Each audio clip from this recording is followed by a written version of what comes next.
Welcome to Coach Bennett's podcast, where every run has a purpose, where kindness is hardcore, where this is about running, and this is not about running, where every starting line is a finish line in disguise, where rambling still gets you where you need to be, where pineapple will never ruin your pizza, and the sodas, adult and not adult kind, are always cold, and where there is room on the starting line for everybody.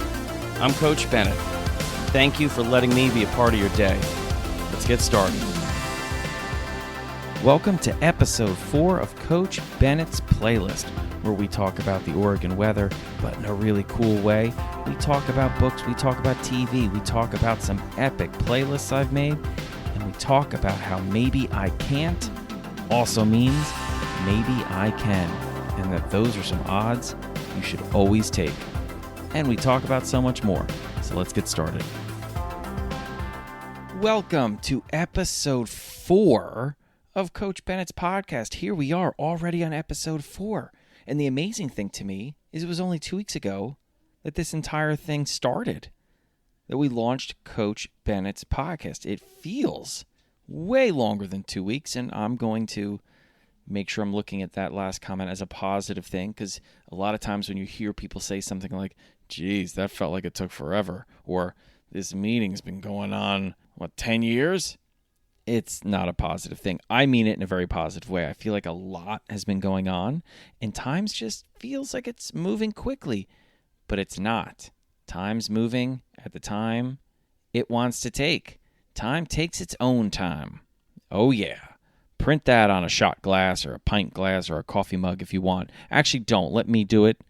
And then you can get it at the mythical shop that does not exist just yet. But time is, in fact, taking its own time, even though it feels like time is speeding away. So welcome to episode 4 of Coach Bennett's podcast. Thank you so much for being with me. As always, it means so much that you're here and spending some of your day with me. I really, really appreciate it. And we've got a great episode for episode 4. First, I'm going to just recap a little bit about what's been going on since the last time we spoke. Obviously, in episode 3, which was titled Perfect Sucks, the weather has been almost perfect here in Oregon.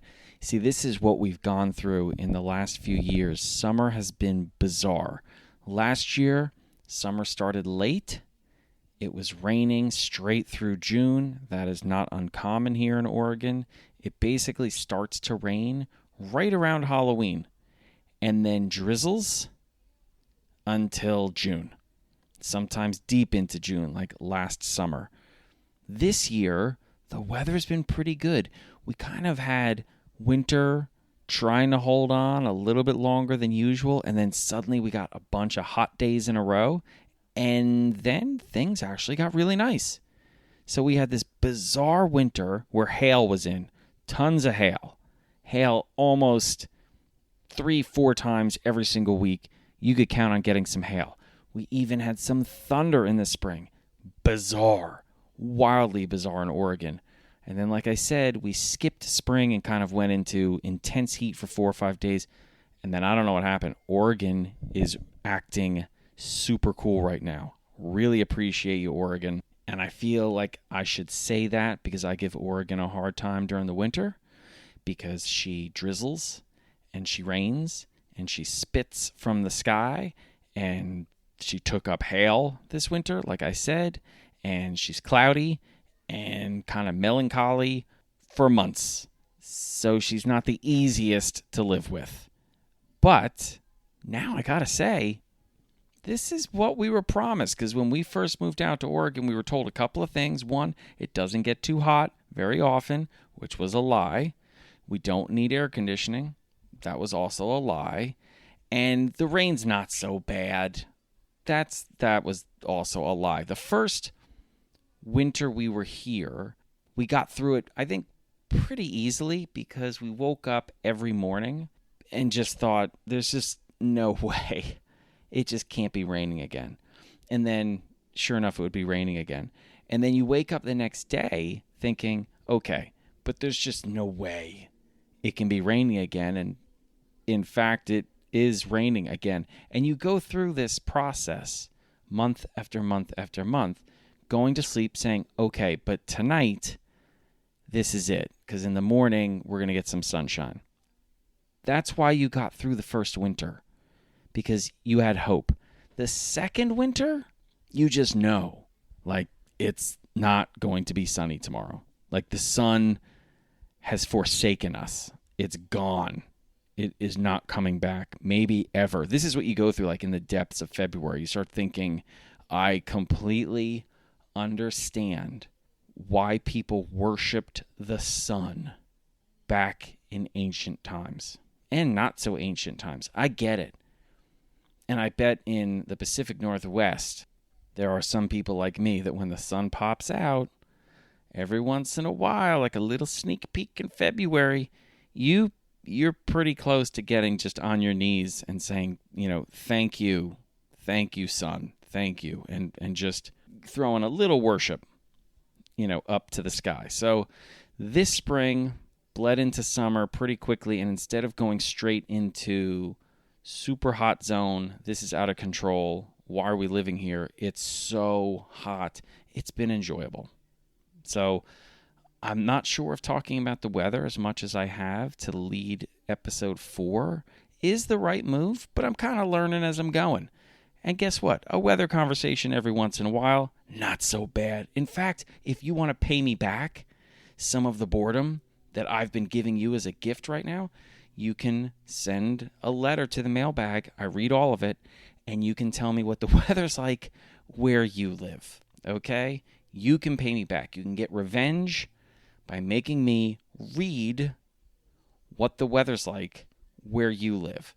Now, the ace I kind of have up my sleeve is it's way easier just to blab and ramble about the weather than it is to literally sit down and put pen to paper or type out a letter about the weather. Like, how boring do you really want to go just to get back at me? Well, we're going to find out. And if the mailbag is full of weather letters, well, I brought this on myself. Okay, on to some more exciting news. I finally released a playlist that I've been teasing for a few months now. Now, if you don't know, on Spotify, I have a couple of playlists that I put together.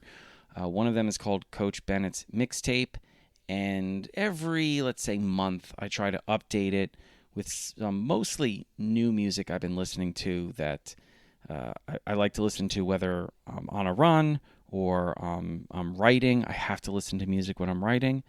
A lot of people have asked kind of what's my process for when I write. Don't worry, we'll do a show about that down the road. But one of the things I need when I'm writing is music. I have to have music on.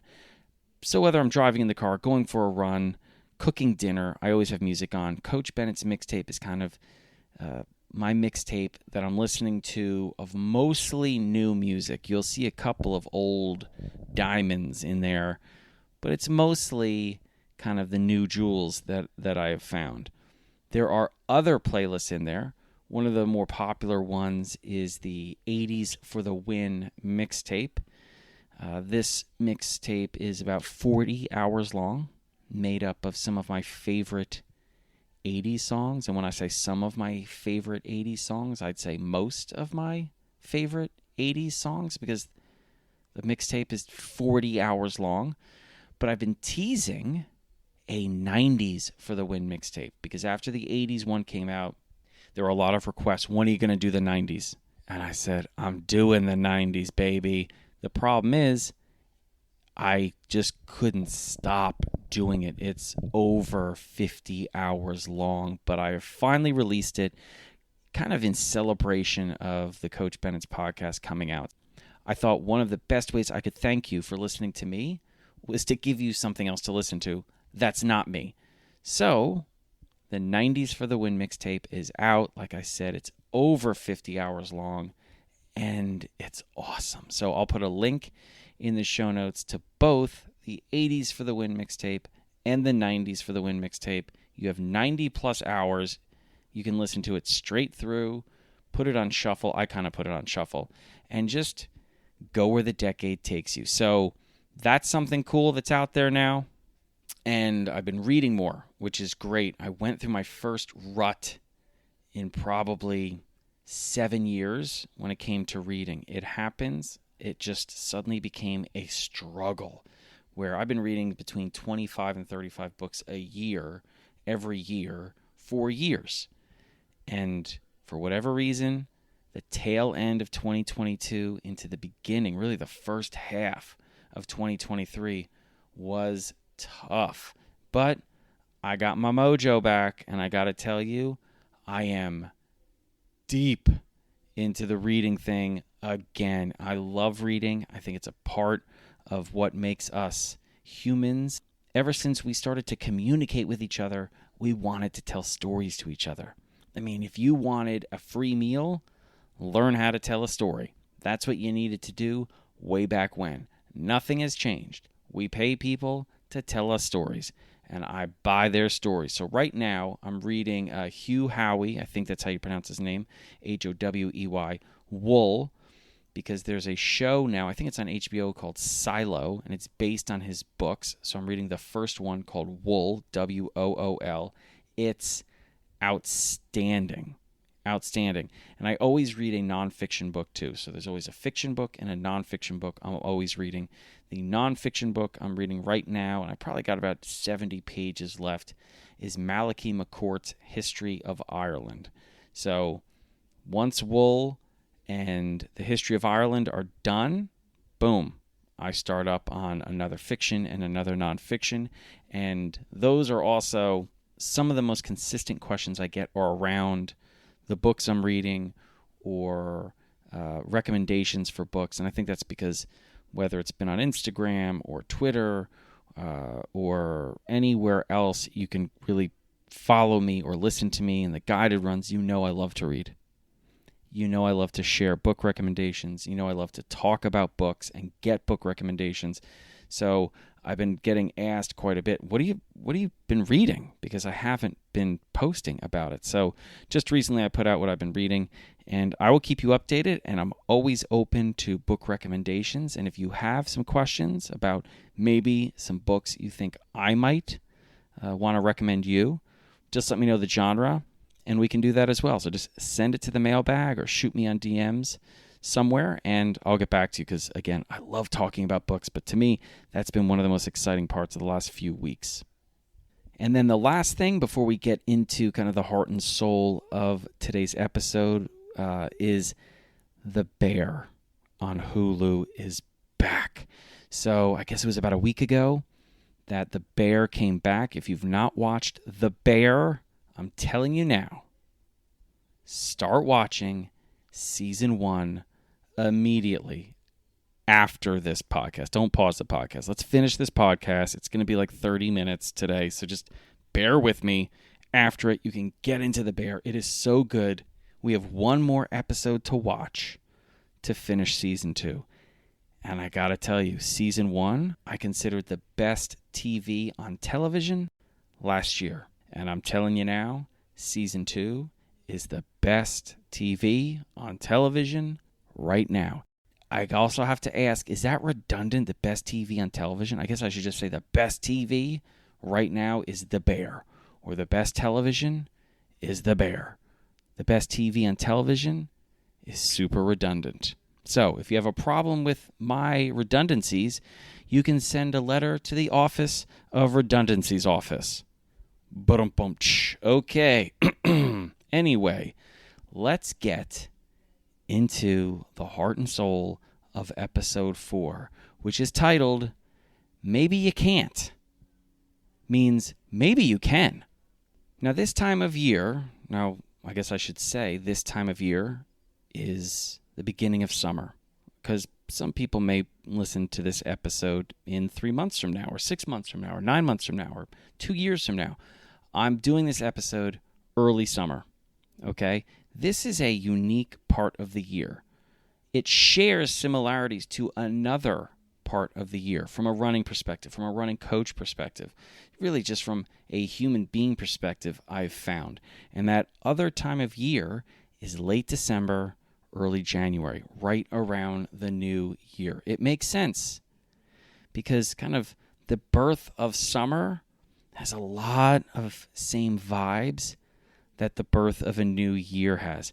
We're leaving spring where the weather can be a little bit funky. We're heading into the summer, and maybe it's because as children, summer was associated with freedom and fun and excitement.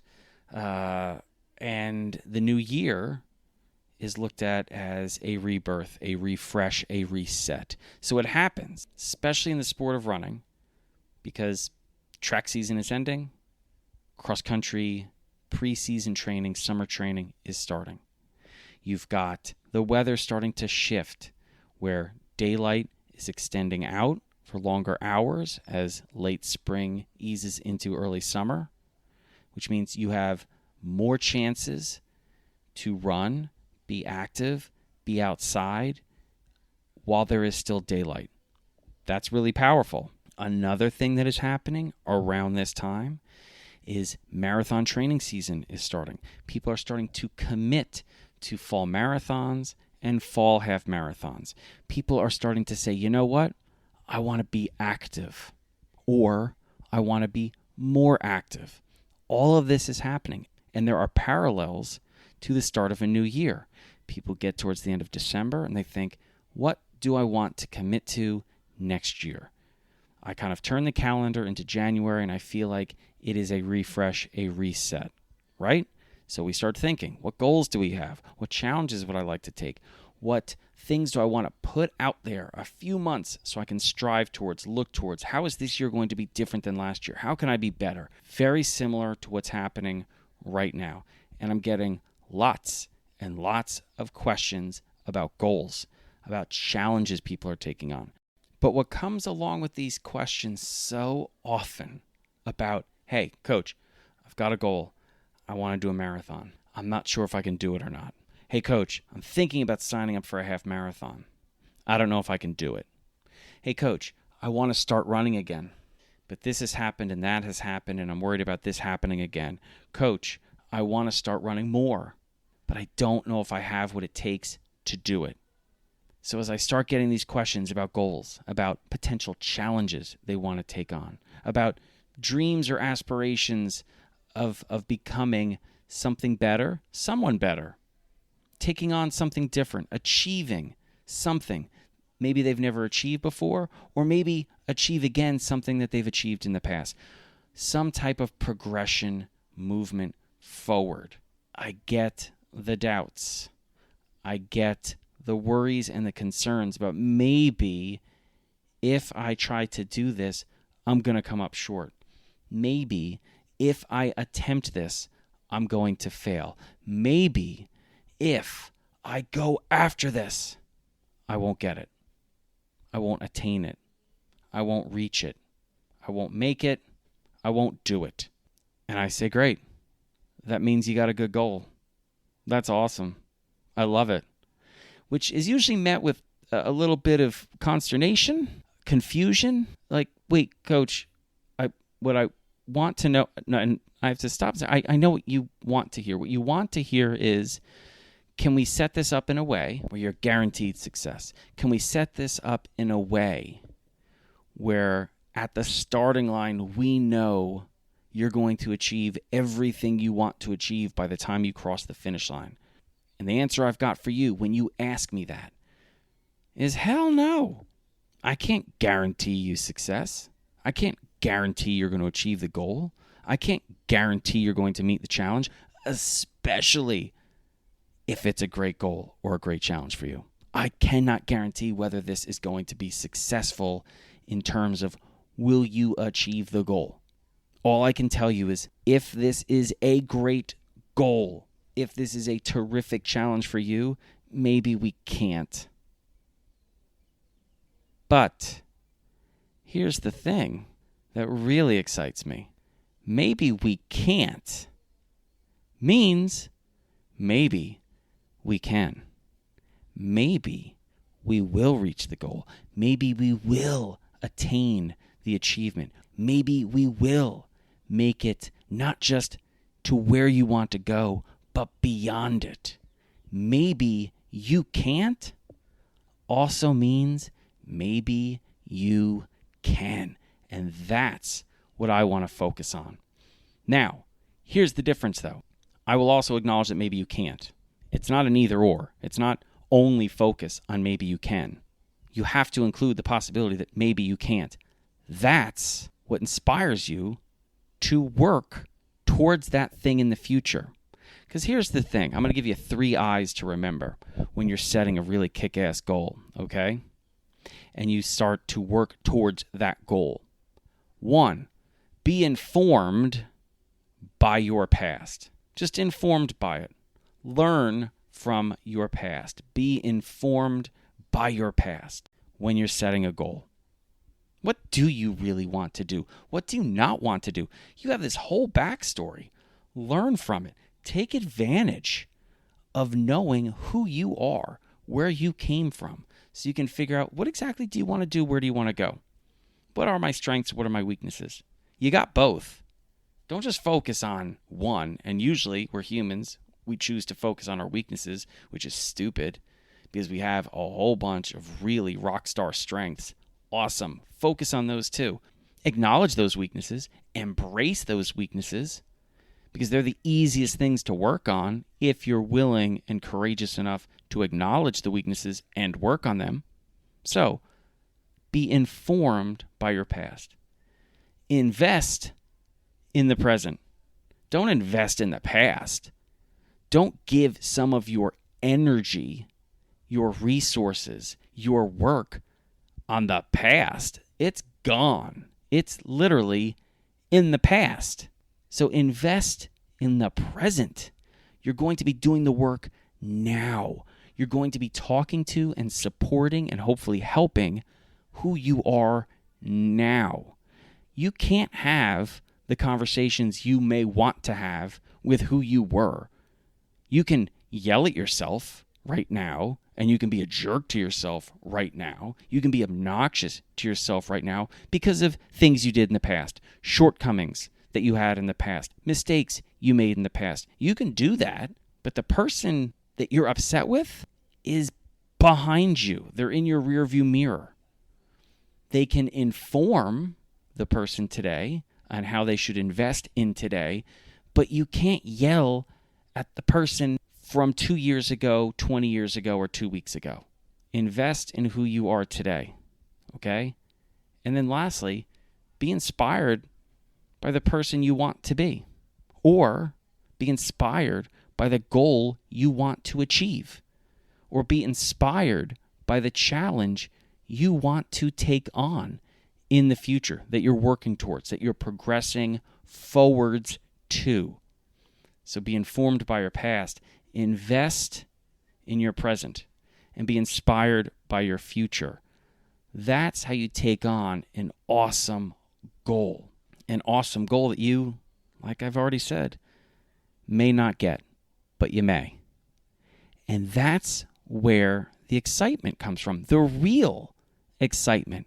You want to know where the butterflies come from on a starting line? You want to know where those nerves come from as you think, can I do what it takes to do what I want to do?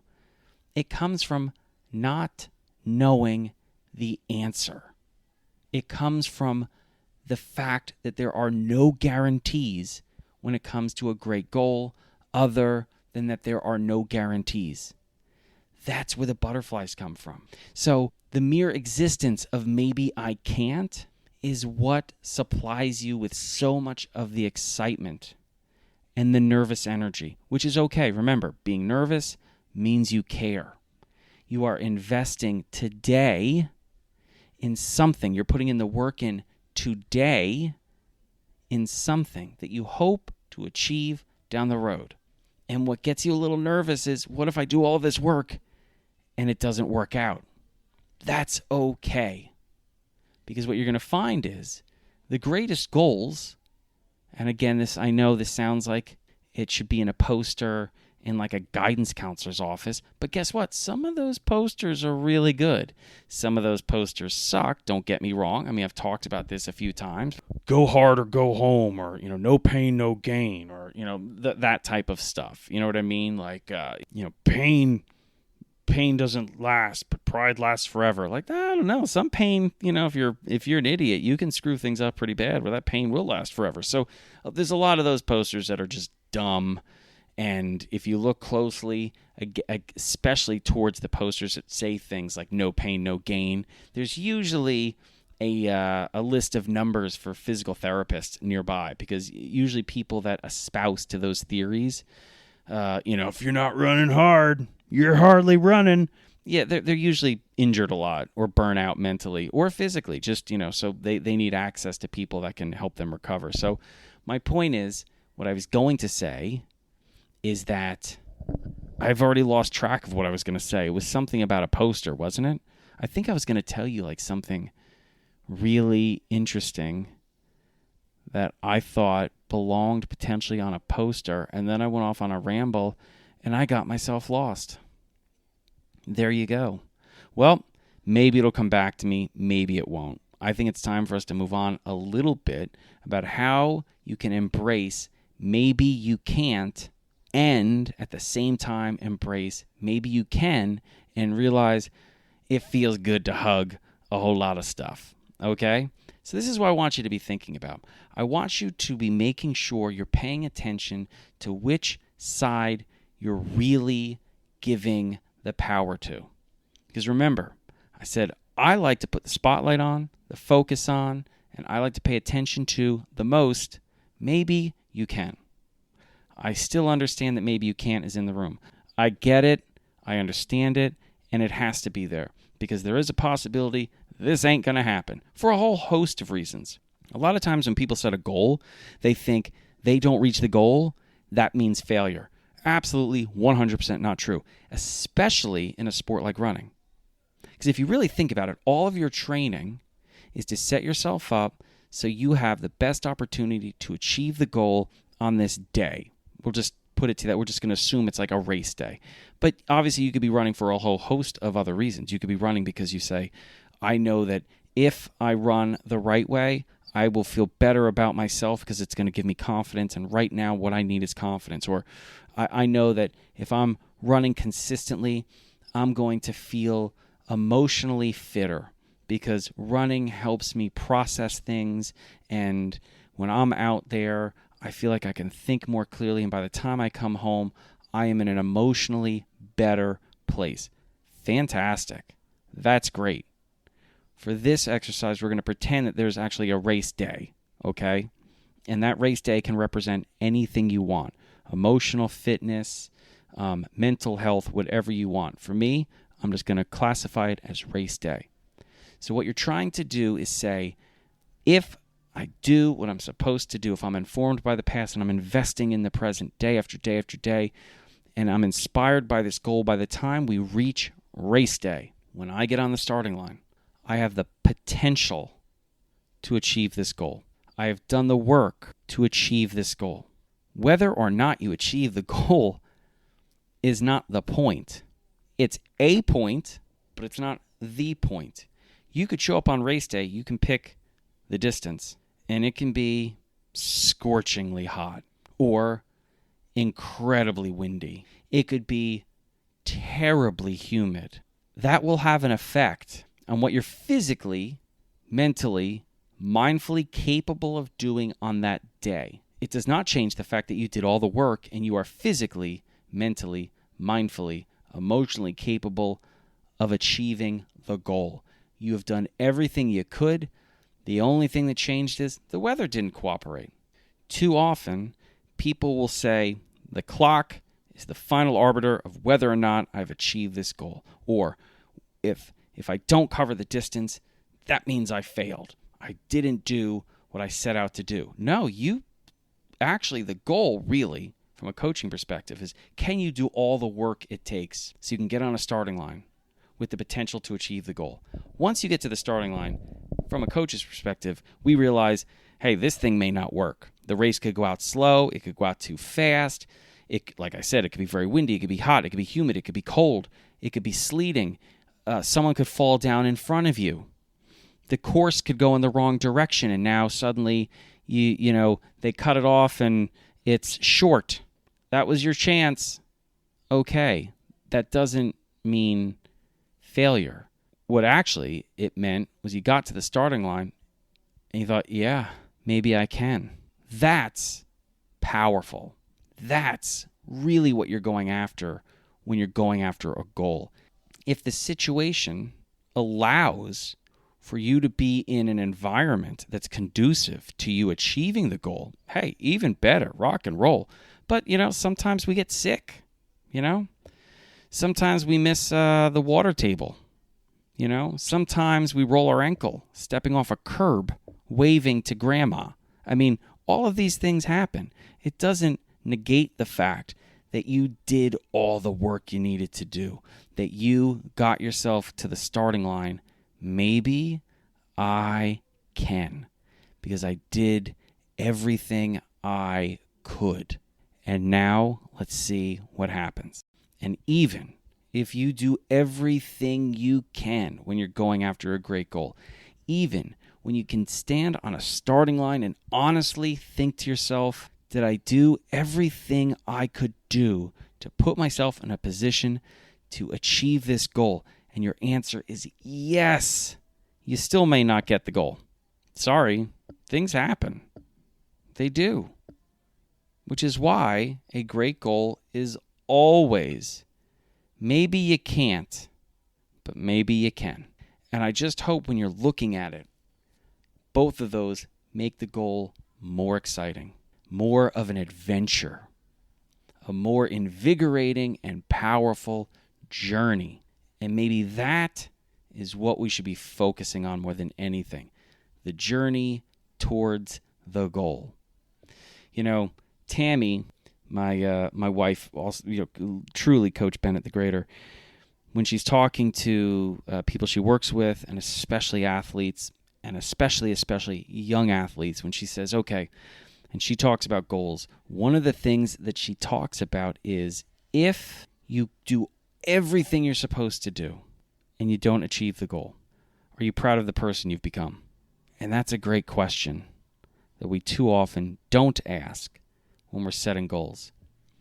On this journey towards what you've been inspired to go after, on this journey where you've invested in the journey, in yourself, day after day after day after day, on this journey that was informed by who you were, where you're from, and led you to set a goal about where you want to go and who you want to be, are you proud of the person you become on the way to all of this?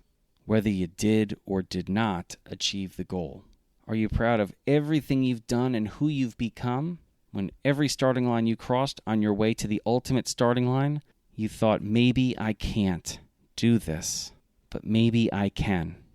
And those odds are good enough for me to try. I'd be proud of that person if I were you. So if that is the person you are, and you're in the midst of taking on a goal or a challenge, or if that's the person you're about to be because you're about to take on a goal or a challenge, think about the journey. Embrace the fact that maybe you can't achieve the final goal. Make sure you're embracing the fact that maybe you can. And celebrate the person who day in and day out is investing in themselves, and celebrate the person that day in and day out is crossing starting lines in the here and the now, putting in the work, investing in themselves, because that's a pretty badass person. Okay, let's do what's next, right? There's your segue. No segue. Sometimes that's the best segue.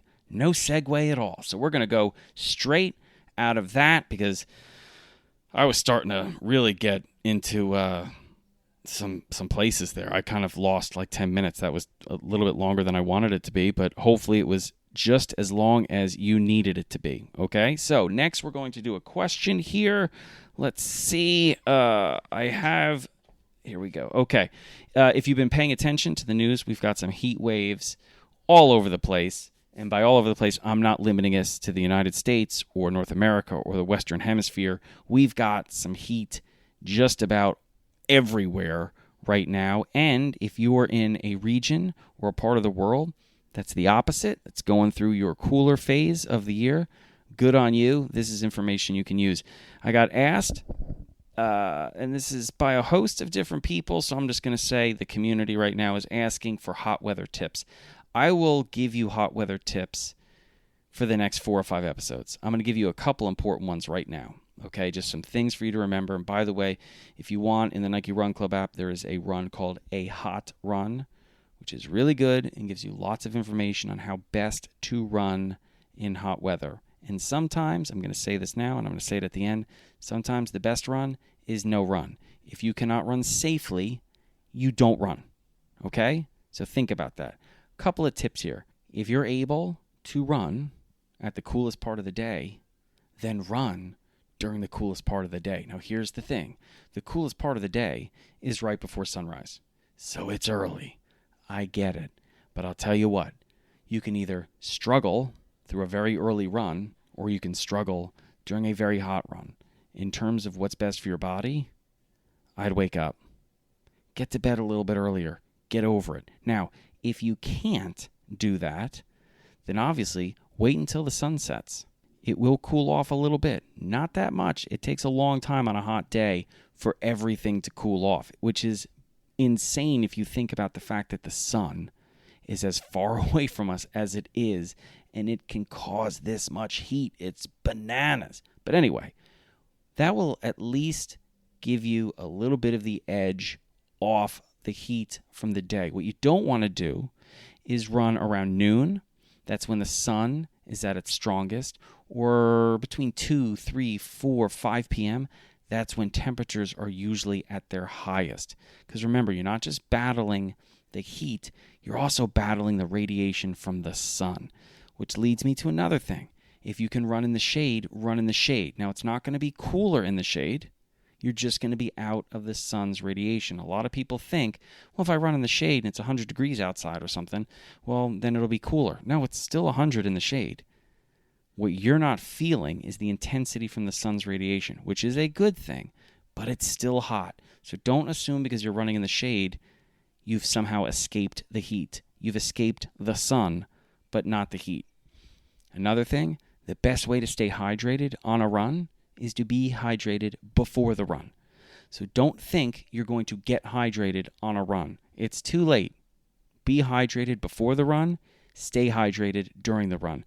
And that water, get it inside you and get it on you. Water is a great way to cool yourself off a little bit. All right? So those are a couple tips. I'm not going to give you all of them because it would take forever. But you can check out a hot run, or next week, I'll give you a few more, okay? So lastly, since I started with it, I told you I was going to bookend with it, if it's dangerous to run, you don't run, okay? So if you can't run outside, that's fine. Find a treadmill or don't run. Take a day off. It's not that big of a deal. I'll tell you what's a bigger deal. Getting heat stroke, that's a big deal. Getting severely dehydrated, that's a big deal. Overheating and not being near people to help, that's a big deal. So a great run has to end first and foremost as a safe run. So if you can't run, you can't run. It's one day. Could be 3 days, could be 5 days, could be 7 days. Believe me, you'll recover from not running on a dangerous day a lot quicker than getting hurt or sick or worse from running on an extremely hot and humid day. So be smart. Be safe, and you'll be able to have a better run as a result. We're coming down the last straightaway, everybody. I mean, I don't know where the time went, but I'm going to have to go back and edit this, and I feel like this took 15 minutes, and I'm looking right now, and this is going to be over 40 minutes long. So I apologize for nothing, because I think this is a great episode, but I don't know where the time went. This is what I was talking about at the beginning, about like time going really, really fast. It's nuts, isn't it? Well, I hope you had a great time. Looking ahead, just to let you know that I'm looking to schedule another live Q&A. I did a live Q&A about 2 weeks ago, I think. It was a huge success. It was an absolute blast. There was something like 400 plus questions that came in during the course of the live Q&A. So we'll have another one of those. The mailbag is starting to fill up. That's also going to be in the show notes. Check that out. And there'll be another Coach Bennett's newsletter coming out soon. So if you haven't subscribed to the Coach Bennett's newsletter, I'll make sure that link is in the show notes as well. So there we are. We're coming up on the finish line of episode 4 of Coach Bennett's podcast. So thank you so much for listening. Thank you for sharing, because this is what we do, right? We're going to share cool stuff with each other. And am I referring to my own podcast as cool stuff? I guess I am. I think it's pretty cool. So please share it. Please subscribe. And if you're enjoying the podcast, please give it a rating. Okay? Thank you so much. And yeah, there we go. We just crossed the finish line, which, as we know, is a starting line in disguise. So the next time is episode 5, and I'll see you there. Thanks. Cheers. Thank you for listening to Coach Bennett's podcast. And if you feel like you just got to get yourself some more Coach Bennett, you can find me on Instagram at Coach Bennett, or you can subscribe to Coach Bennett's newsletter on Substack, or check me out on Cameo, TikTok, or Mastodon, all as at Coach Bennett. So, until next time, cheers to you.